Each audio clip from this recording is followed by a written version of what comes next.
सुप्रभात बच्चों। आज तो आप लोगों का टीचर्स डे है। स्कूल खुली हुई होती तो आप लोगों में एक अलग उत्साह उमंग होता, टीचरों के प्रति एक अलग आस्था आपकी होती। लेकिन काश लॉकडाउन टूटा होता। ये लॉकडाउन तो हर पर्व को, त्यौहार को, सबको फीका फीका करते जा रहा है। इसी की चपेट में टीचर्स डे भी आया और उसकी भी छवि इस बार धूमिल सी हो गई है। लेकिन मैं एक शिक्षक होने के नाते आप लोगों को इस शिक्षक दिवस के अवसर पर बधाई देना चाहता हूँ कि आप लोग अपने जीवन के पथ पर हमेशा अग्रसर रहें, पढ़ लिख कर इतने बड़े आदमी बने कि माता पिता के साथ साथ शिक्षकों का भी नाम रोशन करें। अनुशासन का पालन करते हुए आप जिस लाइन से बिलोंग कर रहे हैं उस लाइन पर कीर्तिमान स्थापित कीजिए। यही मेरी आपके प्रति, आप तमाम बच्चों के प्रति मेरी यही शुभकामना है। तो ठीक है, आज पुनः एक बार मैं विषय वस्तु की ओर लौटना चाहता हूँ। विषय वस्तु में मैं आपको संधि प्रकरण पढ़ा रहा था। संधि समाप्त भी हो चुका था, लेकिन चूंकि यह सप्ताह समाप्त नहीं हुआ था, इसलिए मैंने सोचा कि इसी को थोड़ा और रगड़ा जाए, क्योंकि तलवार को जब जितना ज़्यादा उसको रगड़ते हो उतना ज़्यादा उसमें चमक आती है। यह सोच करके मैंने 2-3 दिन पूर्व ही संधि समाप्त हो गया था, लेकिन मैं इसको खींचते आया हूँ और आज तक खींचूँगा इस उद्देश्य से कि चलो मेरे बच्चे खूब रगड़ेंगे तो तलवार की तरह इनकी भी धार प्रखर हो जाएगी, निरख जाएगी और तेज हो जाएगी, इनमें और चमक हो जाएगी। लेकिन यह संधि विच्छेद का आज अंतिम दिन होगा। आज यह संधि विच्छेद की पढ़ाई का अंतिम दिन होगा। आज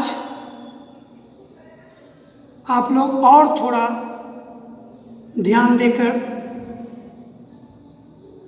और थोड़ा एक्टिव हो करके, बको ध्यान में लगा करके आप इसको पढ़िए, क्योंकि आज के बाद पुनः इसकी पढ़ाई नहीं होगी। तो आइए संधि के बारे में जो मैं आपको बताया था उसको तो बतलाने की शायद आवश्यकता अब नहीं होगी। संधि की परिभाषा, संधि के भेद, स्वर संधि के भेद, व्यंजन संधि के नियम वगैरह वगैरह। तो पिछले दिन मैंने आपको कुछ संधि लिख करके और उसको बताया था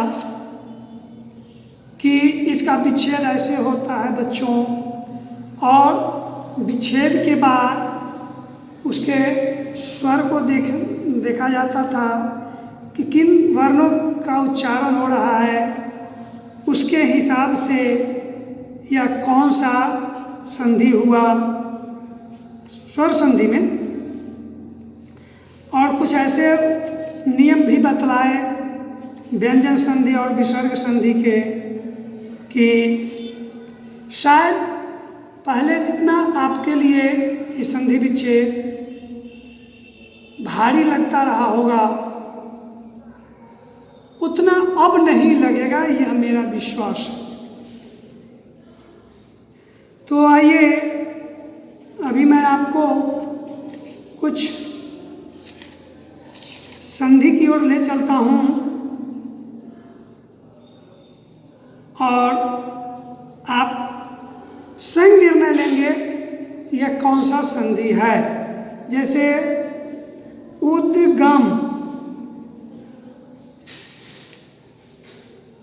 उद्गम,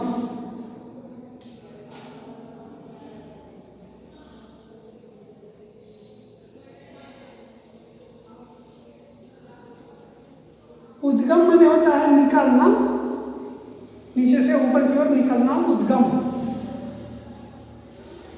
जैसे कहा जाता है कि गंगा का उद्गम स्थान क्या है, तो गंगोत्री है, तो वही उद्गम। जहाँ से प्रारंभ होता है, जहाँ से निकलती है, कोई भी चीज निकलता है उसको उद्गम कहते हैं।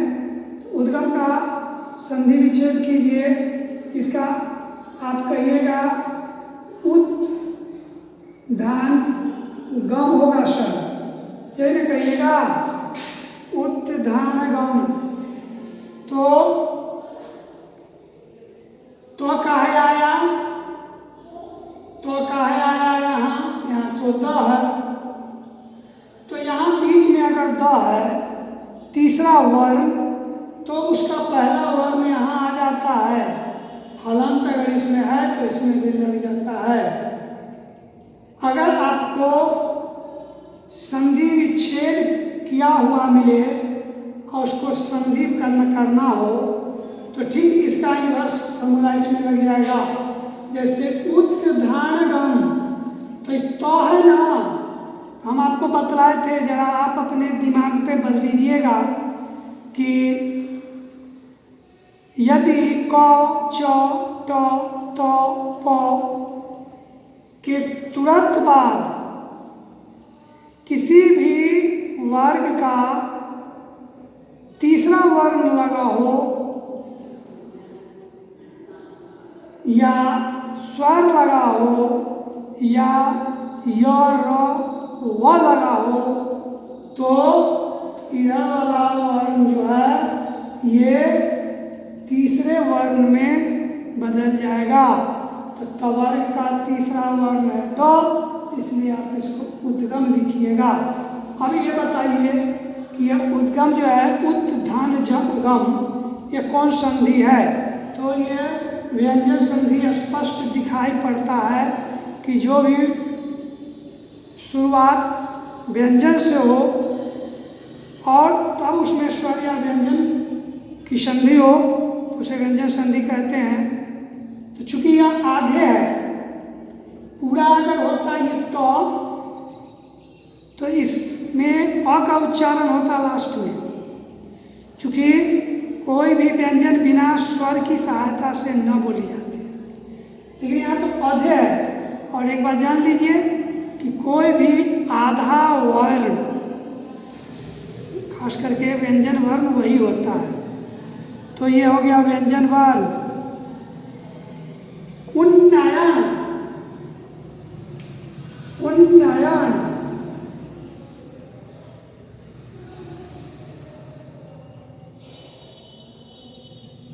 उन्नयन,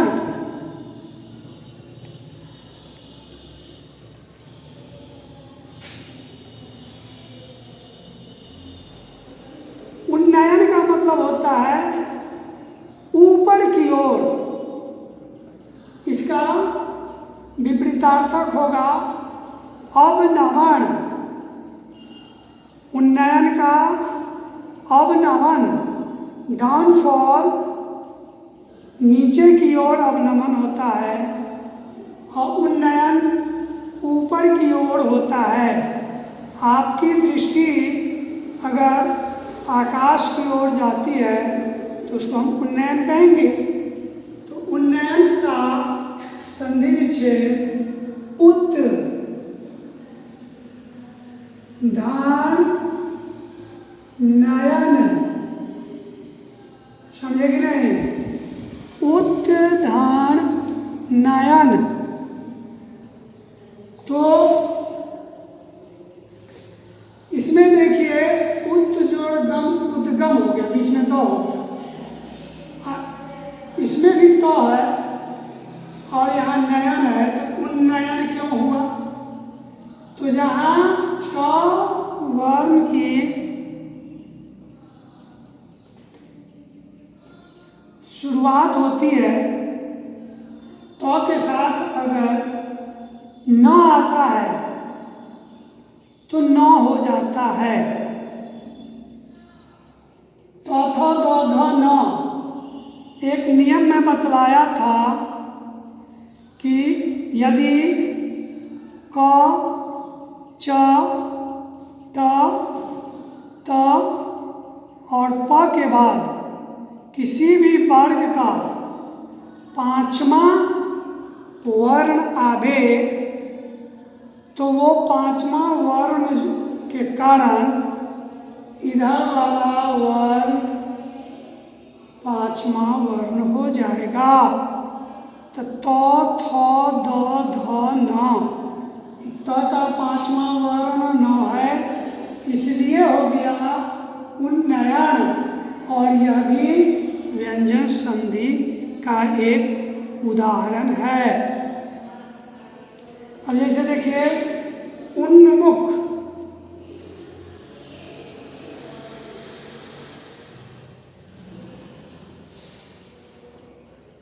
उन्मुख, इसका भी होगा उत्धान मुख, उन्मुख। इसमें भी वही नियम काम कर रहा है। तो है यहाँ म है, तो म है वर्ग का पांचवा वर्ण है, समझे कि नहीं? तो ये उन्मुख,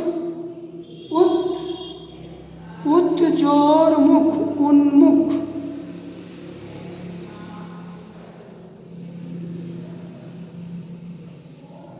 इसमें देखिए इसमें भी न आ गया, तो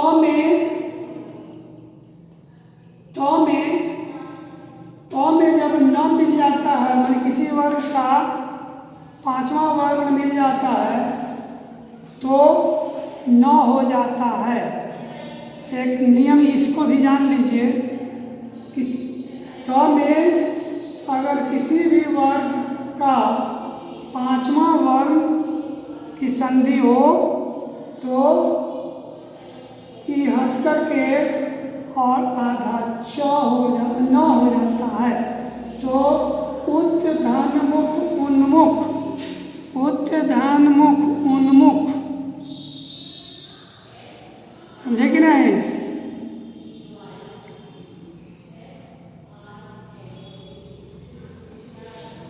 ऋग्वेद,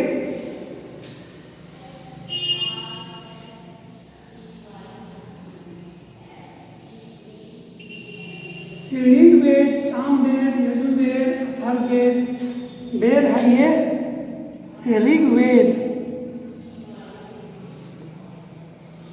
तो ऋग्वेद का होगा ये,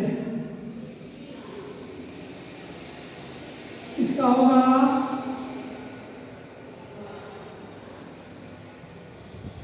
ऋक, धान वेद। तो क के बाद किसी भी वर्ग का तीसरा वर्ण आया तो ये क्या हो जाएगा? ये भी अपने तीसरे रूप में आ जाएगा। ये व्यंजन संधि का पहला नियम बताए थे हम कि क च ट त प के बाद अगर कोई स्वर आवे या किसी भी वर्ग का तीसरा या चौथा वर्ण आवे या य र और व आवे तो इधर वाला जो है ये अपने तीसरे वर्ण में परिणत हो जाता है। इसलिए अब ग में बदल गया ऋग्वेद। ऋग ग तो पूरा होगा नहीं, चूंकि ग में हलंत होगा, आधे ग होगा ऋग्वेद।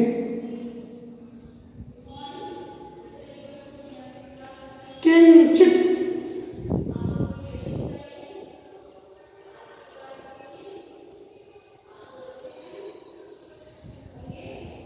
किंचित इसका हो जाएगा, क्या होगा आप लोग बोलिए, समझिए, दिमाग लगाइए।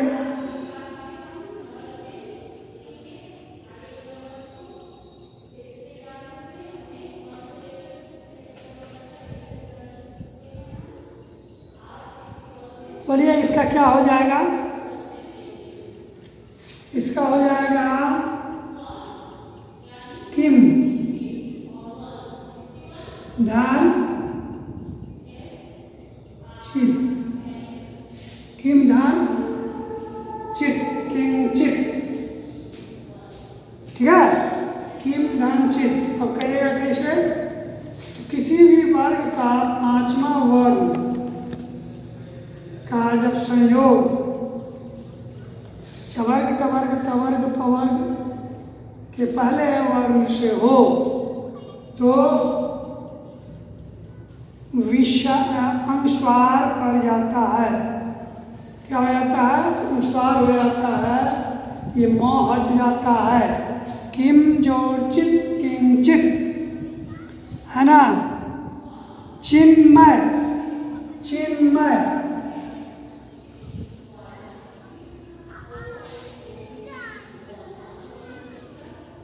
चिन्मय,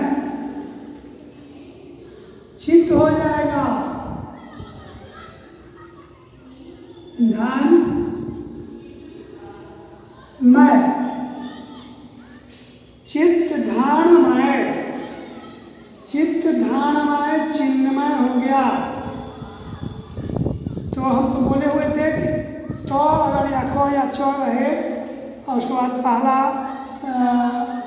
किसी वर्ग का पांचवा रहे तो यहाँ उसी वर्ग का पांचवा लग जाता है। तो थ द ध न, न आ गया ना, इसलिए चिन्मय हो गया। समझ गए?